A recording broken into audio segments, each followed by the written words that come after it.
Muraho neza, twongeye kubaha ikaze kuri Digital Design Lab. Uyu munsi rero tugiye kwiga autoCAD.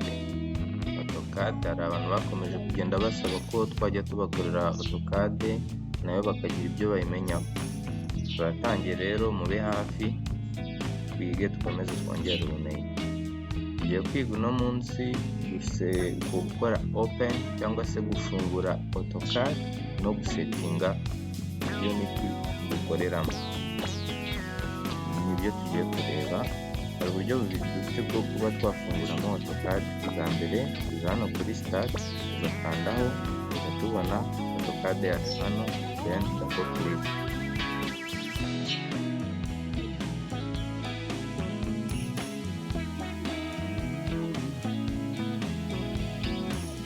Urabona bahita batwereka get start, tugakandaho naho double click.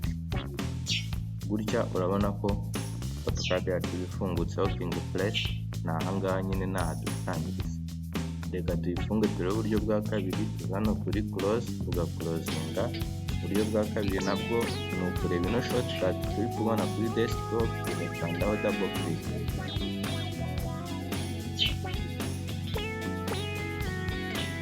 Ugategereza ugafunguka, ukazana hano kuri get started, double click on it. Urabona working place yacu yafungutse, tugiye gutangira gushushanya. Mbere yuko dushushanya rero twibuke ko dusetinga working unit. Working unit dukoreramo, tuza hano kuri A, inyuguti ya A cyangwa se autoCAD, tugakandaho. Tugahita tuza hano kuri drawing utilities, muri kuhabona. Tugahita tuza hano kuri unit, tugakandaho.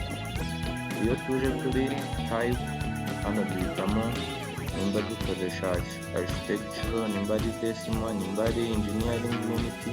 Twebwe dukoresha decimal unity.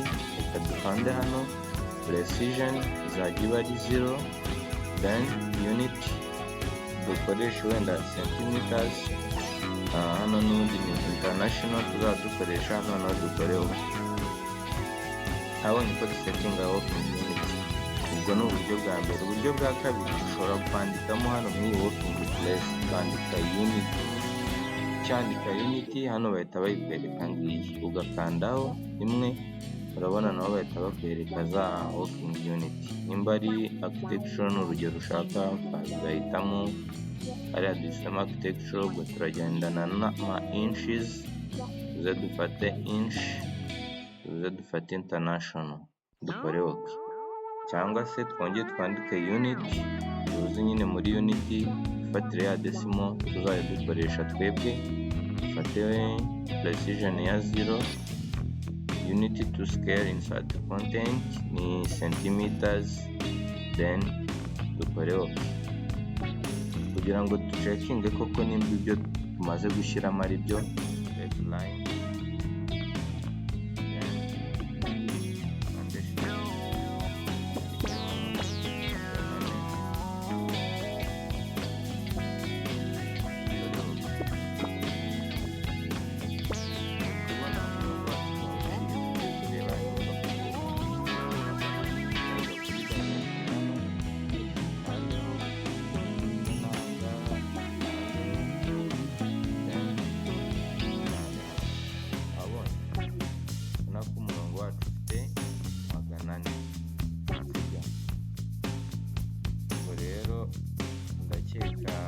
gufungura autoCAD ndetse